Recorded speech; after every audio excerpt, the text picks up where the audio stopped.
Welcome to another edition of the Bones of Advertising. I'm Craig McLeod, and you are. I am confused. You were confused last week. What are you confused about today? I'm a little bit confused. Actually, I don't think I was confused last week. I think I was confused the week before. Sorry, you're right. You were last week. You weren't confused. You were just having a conversation that really meant nothing. It was just yes, yeah, which sounds confused, but it's actually just being relaxed mode. But before we disappear down that rabbit hole, I am confused. I had someone ask me to explain to them exactly how an ad gets made. Yeah, right. Well, bloody good question, that. And you know what? For once, we've actually put in a little bit of preparation for today. How about that? Yeah, it feels like one of those TV chef shows. Like, oh, what would you like? You'd like to know how to cook a roast lamb. Well, luckily, I've got a roast lamb here. Yeah. Here's one I prepared earlier. I'll just pull this one out. What about when they do the whisking and all of a sudden they're like, and here's what it looks like after it's done. Yeah. I love it. All that sort of stuff. But yeah, look, so the beginning of how to make an ad has to start with the big idea. You have to get the brief and you have to, in your head, really work out what's the idea that you're going to try and bring to life. I think that's probably the beginning process, wouldn't you say?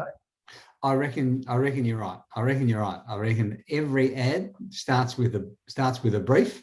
Like, it starts with a need, essentially. Yeah, if you don't have a need, if the need is, I've got to spend my marketing budget, then all bets are off. But if there's a good ad should start with a specific need, and then from that specific need, you get a very specific brief that understands who you're talking to, what their business, what their issue is, and how we're going to fix it. And then from that, the big idea. And if it's not a big idea, then you may as well just spend all your money down at the tab and put a headline on a poster. Yep. Or take that money, put it on red or black, because 50% chance you're going to double your money. Yeah, indeed. And if you don't, there's an 84% chance that your money will be wasted because no one will pay attention to your ad. Exactly. That's right. If you're putting shit out there, no one's going to hear it, no one's going to notice it, no one's going to worry about it. But once you've come up with the big idea, JD, and that's a process generally that happens with us through what we call a think tank or a creative workshop or a brainstorm or whatever. So we'll throw a whole bunch of ideas around until we'll go, boom. Yeah. That's the idea we're going to run with. And then once we've got an idea, the way we start sort of teasing that idea out generally will be the words. We'll generally try and wrap some words around that big idea, whether it's a script or whether it's a headline, a sub-copy line. We'll really try and work on the words, won't we? Yeah. How do you explain the idea when you're down the pub and you're 4 pints in and someone says, "What are you working on?" You can say, I'm working on a brief for, slippers. What are your lambswool slippers? Oh yeah, with a list, because it sounds so much better when you say lambswool flipper. So we've got Bugs Bunny. All of a sudden, see, you've got bloody down a bloody rabbit hole already. You've got bloody Porky Pig, and you got Bugs Bunny, and before you know it, you've got there's some borrowed interest, but it's a big idea anyway. And someone says, "Well, what's the what are you going to do?" And if you can't explain to a pissed bloke exactly what your idea is, then there's every chance your idea is not strong enough. There's a little rule of thumb for you juniors playing along. Once you're at that point of getting that pissed bloke with the words across what you're doing, at that point, you're going to have to work out mediums. You've got to know where this thing's going to go, because you're not going to create a TV ad if you're going to stick it on a billboard, right? So you've got to be crystal clear, based on the brief, where we think those people are most likely to be impacted by the message, the idea that we've come up with, and then the words that are going to wrap around that message. Yeah. Where are we going to put it? So medium is super important, because medium is going to inform the type of assets we're going to create, right? Indeed. So there's a very good rule of thumb from people far wiser than me, from far longer ago than I've been around, is when you're looking, whether you're talking about television or radio or video or a Facebook ad or a social media post, think of it as a poster. Yep. If you can if you can force yourself to be so simple that you can take that enunciation of whatever that idea is that you're working on, and you can turn it into either a headline on a bit of paper or a headline and a visual that work together to create a much deeper, richer, emotional connection with the idea that you're talking about. Put it on a poster, because if you can put it on a poster, you can put it anywhere. You can put it, you can turn that into a television ad. You can turn that into a radio ad. You can turn that into a Facebook post. You can turn it into a multimedia, brand-centered extravaganza, customer experiential, whatever it is you want. Yep. But if you can't enunciate it really clearly on a thing that big, Winston Churchill said to the Lord of the Admiralty at the start of the Second World War, I want your plans for defeating Germany on one side of an A4 page by 5 o'clock today. Wow. So, and if the Lord of the Admiralty can stick the entire war on an A4 page, you can stick an ad for a pair of slippers on something this big.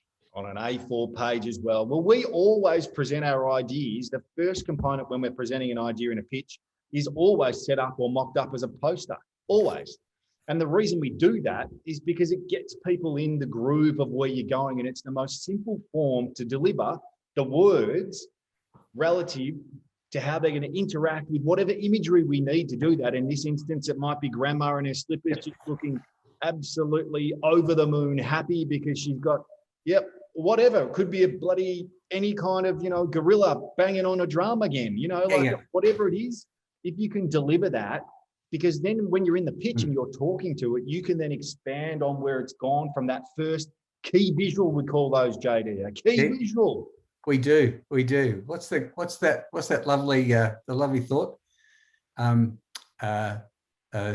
Lines win pitches.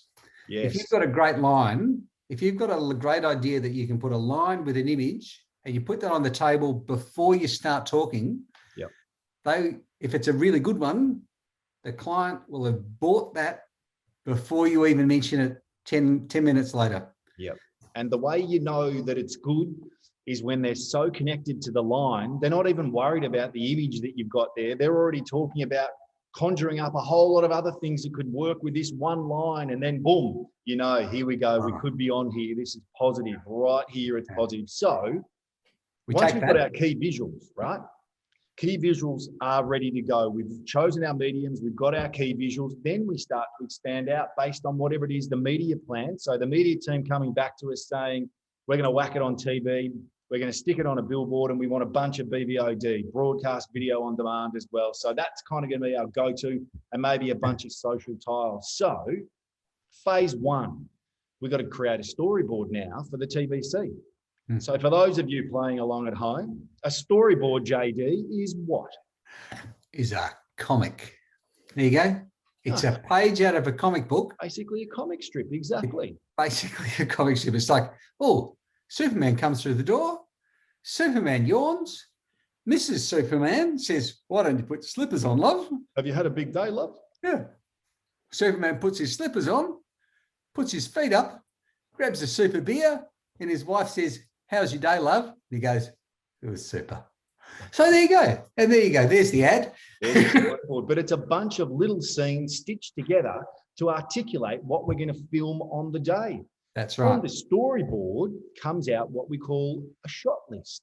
So the shot list really details all of the elements that we're going to try and film on the day. So it's really clear with a director and a producer. The producer, their job is to really stick to the shot list. So they will make sure that each element from the storyboard is represented in the shot list, because you may not shoot the commercial in the order that it is in the storyboard. So that's why the shot list needs to be really succinct, so that you can pick off each component of the shot list to ensure at the end of the day, you've got all elements of the storyboard. And then when it comes time together to bring all those, what we call rushes, into an edit suite, we've got all the elements ready to go to bring the TVC to life. That's correct. And the hardest thing for people who've never done it before is to understand that video time costs money. Yes. Lighting technicians cost money. Yes. Carpenters cost money. the people who are bringing the pizzas to the shoot cost money. All cost money, and they all work 8-hour days. So when you go over 8:01, guess what? Double The old time. cash register starts ringing. So make sure you have everything lined up and ready to go on the day. You've got to make sure that it's all ready. Yeah, and that's why you will go on a big shoot when you've got, like, when you, or even on small shoots, you really should go and talk to 2 or 3 directors, or 2 or 3 video production people, but directors, and they will say, here's what I think, here's how I can add value, here's how I can make your idea better. And what we're going to do is we're going to do this, this, this, this, and this, and here are the shots, and here are the individual shots. So they'll take your storyboard and they'll break it down into, we look over this bloke's shoulder, so the camera's back there, we look over his shoulder to see this bloke eating a chip. Like, it's really that exact, so that when you actually shoot it on the day, you can see your little cartoon of looking over this bloke's shoulder to that bloke eating a chip. And it's like, there's the shot. Thanks very much. Tick that off. And you go through the whole day, 2 days, half a day, whatever. And it's like, here's that shot. Tick. Here's that shot. Tick. Here's that shot. Tick. It's a business. It's a business. It's not Hollywood. It's a business. And to prove it, if you go to Hollywood and say, I want to make a movie, they go, sorry, it's a business. Yep. Exactly right, JD, 100%. And I think the point you mentioned there about sticking to time and talking to directors and really getting them to understand what you're doing. The great ones sometimes even come back with what's called an animatic.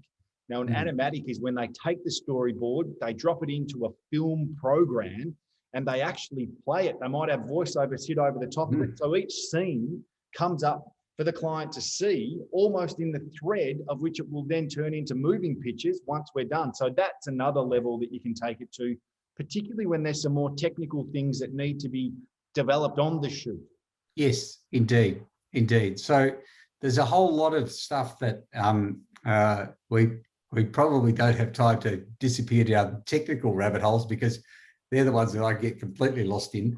But little things like, if you're going to have a tornado happening in the background, where is that tornado happening? And what do you need to capture live in front of the camera? And what are you going to produce later? Because no actor is going to stand in front of a tornado acting while his very life disappears, or her life disappears in front of her very eyes. Exactly. So what are you going to have to, and then how big of a tornado can you afford to make in post-production? Exactly. And I think another really important thing is, on the day, you have to understand that sometimes stuff won't go to plan. You'll think you had a shot in your mind that was red hot and ready to go. Then when you have it done, the line's delivered to camera, everyone looks at each other and says, nah, that's not it. It's not going to work like that. No, and sometimes sometimes you get lucky. So that whole Not Happy Jan, remember that for the Yellow Pages? Oh. Jan? Where's our ad in the Yellow Pages directory? Keep calm. Count to 10. 1, 2, 3, 8, 9, 10. Not happy, Jan! That was made up on the spot. Really? And 3 people have claimed credit for it. And the thing that made it was the actress wasn't able to open the window correctly. So she made up that whole kind of sticking her head for not happy, Jan. Like, and that happened on the day, but you can't bank on magic. As much as we like magic, you can't bank on it. You have to assume that the stuff that you've agreed to is the only stuff you're going to get.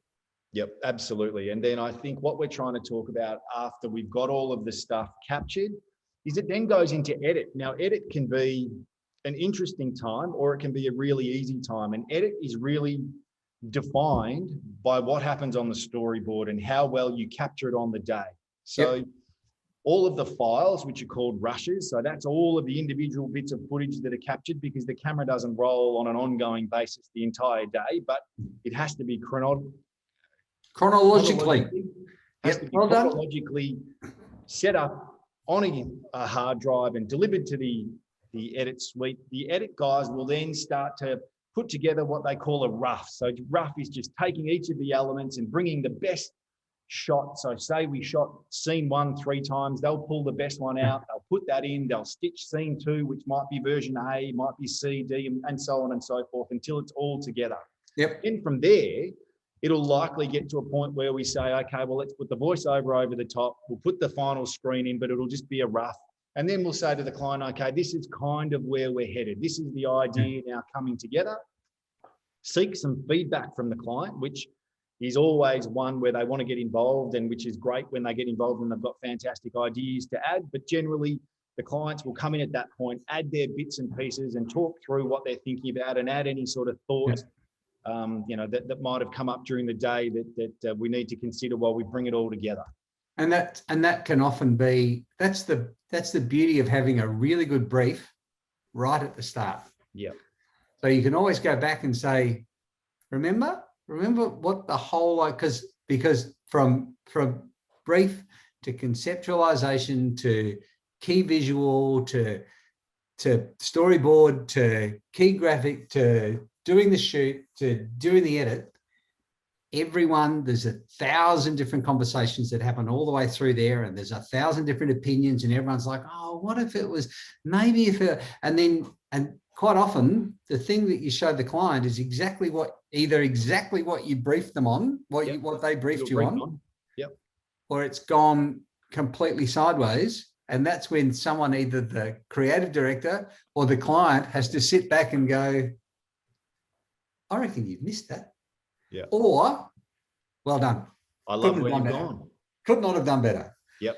Which is the best one. When we get to the point of could not have done better. So at that point where we're saying, yes, everything's in the right order, we love the way it looks, then it'll be brought together and graded. So grading is a process where we bring the levels of color up and down, because if we're shooting in the morning, by the time we're shooting in the afternoon, the sun's done this right throughout the day. So we've got different levels of light that we need to manage that's captured through the camera itself. So we grade it to make sure that everything looks perfect. So when we transition from scene to scene, you don't go from seeing, like me on the right-hand side, I love a lot of light. JD, he likes a dark scene. So looking at him over there in the podcast, in the vlog if you're on video, but he likes a nice dark, sort of moody and mysterious kind of look to his tile on the vlog. But we bring all those levels together, and then we output what's called a broadcast file. So we output a file that is specific to what's required by the TV stations. It's got a whole bunch of things at the front of it. It's got what's called a clapper, and the clapper talks about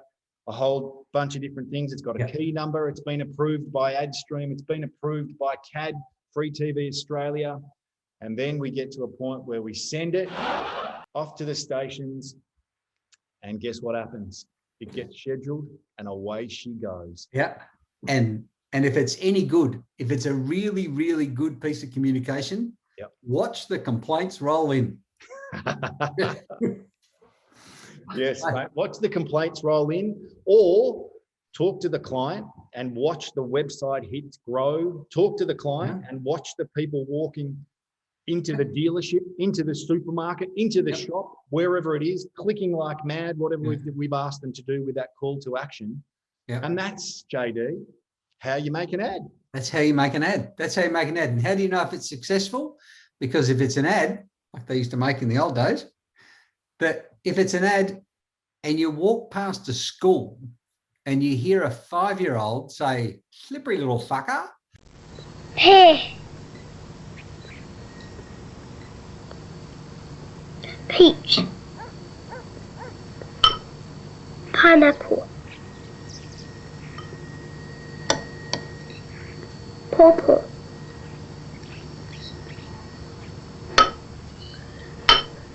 Slippery little sucker. Grape. SPC. We do fascinating things with fruit. Then you know you've got a hit on your hands. Yes, mate, that's very, very true. There are a couple of other ways that we won't mention today about how you can measure the performance of ads. But today, JD, that was just another edition of the Bones of Advertising. I've thoroughly enjoyed today, my friend. Well done. I think you've covered everything off beautifully, except for that rather inappropriate story about the colour grading. But that's another story for a different day in the R-rated version that may be appearing later in the. Look out for that on the dark web, my boy. Don't go changing. I'll see you. Neither you, mate. You take care. Cheers. Okay.